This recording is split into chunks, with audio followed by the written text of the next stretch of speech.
बात करते हैं बच्चों की रोशनी छीनने वाली कार्बाइड गन को अब मध्य प्रदेश में पूरी तरह बैन कर दिया गया है। अब इसे घातक हथियार माना गया है। खरीदी बिक्री गंभीर अपराध की श्रेणी में आ जाएगी।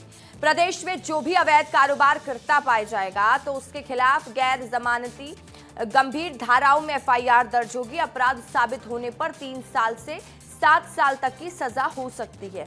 बच्चों के लगातार जख्मी होने के मामले सामने आने के बाद CM doctor Mohan Yadav, CM Anurag Jain और देखिए सीएस अनुराग जैन और डीजीपी कैलाश मकवाना के बीच में बैठक हुई है। इससे पहले सीएस जैन ने मंत्रालय में अधिकारियों की बैठक ली।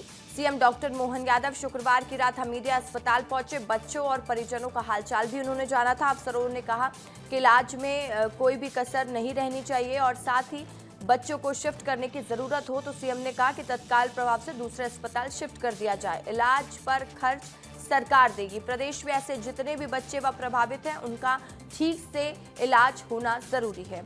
क्या कहा है सीएम डॉक्टर मोहन यादव ने, सुन लीजिए।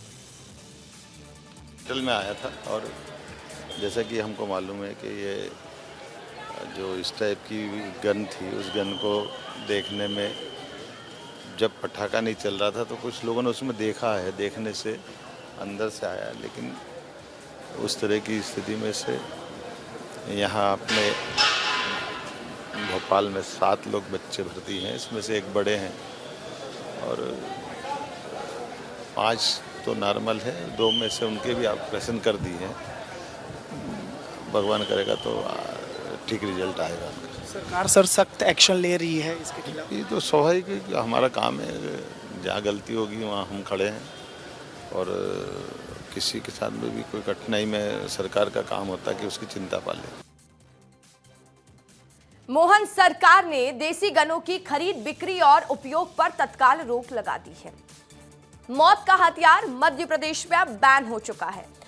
खरीदना बेचना बैन कर दिया गया है। बनाना स्टॉक रखना अपराध की श्रेणी में आएगा। मध्य प्रदेश में इस बार की दीपावली पर कार्बाइड का कहर देखने को मिला। अब तक 339 बच्चों की आंखों पर इसका सीधा असर देखा गया। वहीं पूरे प्रदेश में 2 दर्जन बच्चों की आंखों की रोशनी चली गई। आपको कितने ऐसे केस आए हैं वो बता देते हैं। कहां कितने घायल हुए जान लीजिए। भोपाल में केस आए 162 बच्चों की आंखों में कार्बाइड गन की वजह से प्रभाव पड़ा। विदिशा में 51 बच्चों की आंखों पर प्रभाव पड़ा।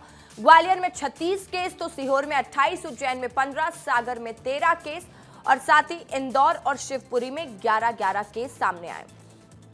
रायसेन में 6 बच्चों की आंखों में प्रभाव पड़ा तो श्योपुर में 3 केस आए। दतिया के 2 केस सामने आए। रतलाम में 1 केस। तो कुल केस की जो संख्या थी वो 339 के संख्या केस की बताई गई, जो वाकई में डरा देने वाली है।